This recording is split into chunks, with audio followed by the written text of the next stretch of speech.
What's up, y'all? Let's go to the movies. Ordinary Angels. This movie better not make me cry. I do not feel like it today.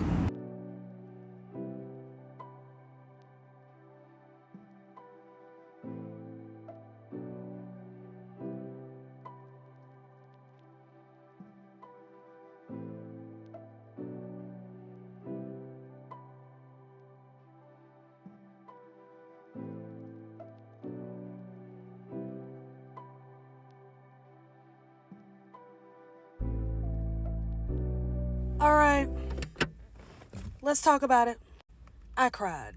So that was Ordinary Angels, directed by John Gunn, not James Gunn. John Gunn, stars Hilary Swank and Alan Ritchson.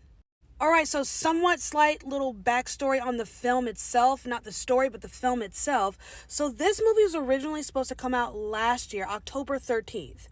What came out October 13th? The Taylor Swift movie.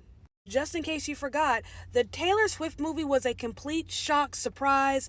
Literally, the announcement came out of nowhere. I believe it was like the last day of August. Is it 30th or 31st? It was the last day of August. AMC and Taylor Swift dropped this news, and everyone was shook. All of Hollywood. So all of the movies that were coming out around that time had to shift. Exorcist Believer, which was supposed to come out on October 13th, Friday the 13th, moved up a week. Killers of the Flower Moon nixed their limited release and just opted for a wide release the week after. And then this movie, Ordinary Angels, just pushed to February.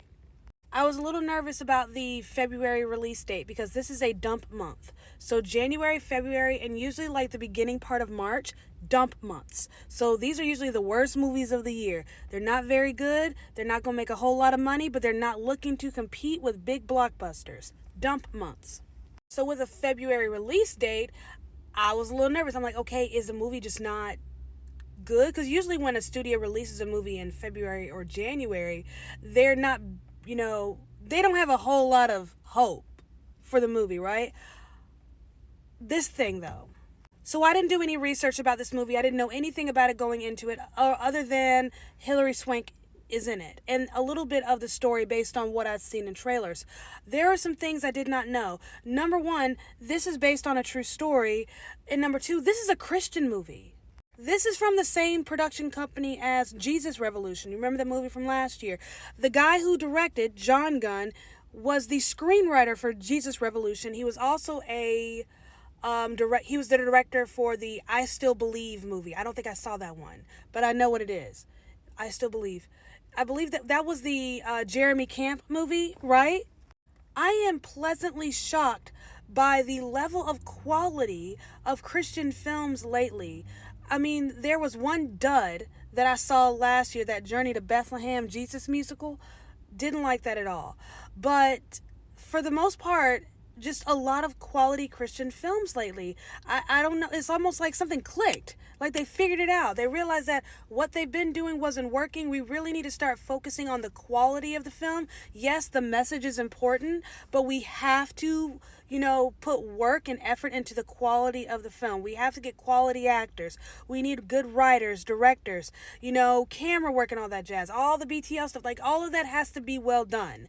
It's like something clicked and they figured it out because this was very well done. It's a family-friendly, heartwarming Christian movie, and it's just well made. It's solid. I honestly don't have much to say about it. I mean, it's solid. It's a good movie. It's a very good movie. I know it's early, but just speaking of 2024 releases, because I've seen a few 2023 movies since the new year, this is the best movie I have seen so far in 2024. And as of today, I think I've seen 16 movies in theaters. Hilary Swank plays Sharon. Sharon is an alcoholic who finds herself helping out a family. This family is Ed, his two daughters, Ashley and Michelle. Michelle has a life-threatening illness. She needs a liver transplant. She's only 5 years old. And they are deep, deep in debt. The matriarch of the family, his wife, their mother just passed, and they're deep in hospital bill debt, credit card debt, bills are behind, And she comes in and decides she's going to help this family. She raises money for them. Basically, that's it. Finds a way to get them out of debt. This is about redemption, but not in the Jesus way of redemption. Let me explain. When I say Jesus way of redemption, what I mean is the idea, so to speak, that it is God who redeems us. That redemption comes from God, it comes from Christ. But this is the kind of redemption that we try to do for ourselves. Anyone that has had a tough life, and not necessarily a tough life, but a tough life that's your own doing. You've made dumb decisions. You've made some big mistakes. You've hurt some people along the way. And now you feel like an absolute waste of space and you just want your life to have meaning. So you do something to just feel like your life is worth something and it means something. That's essentially what this is. Sharon has made some mistakes. She's hurt some people along the way, and she's trying to find purpose and meaning, and she finds it in this family, which I find kind of ironic because she's an alcoholic, which affects your liver. I'm probably thinking too deep, but that's what went through my head. She's an alcoholic. That affects your liver, and she's dealing with a little girl who's in need of a new liver. It's an interesting kind of balance. Almost a weird little connection, like their meeting just makes sense. It's meant to be. It's almost fate. But in her quest to find redemption, what she learns is that she's not a waste of space. That there's so much more to her than her mistakes and her past. It's a life lesson. But even more than that, this is one of those movies that, remind you that there is something in humanity that's worth hoping for. Sometimes people are just good. They just need an opportunity to unite and do something together.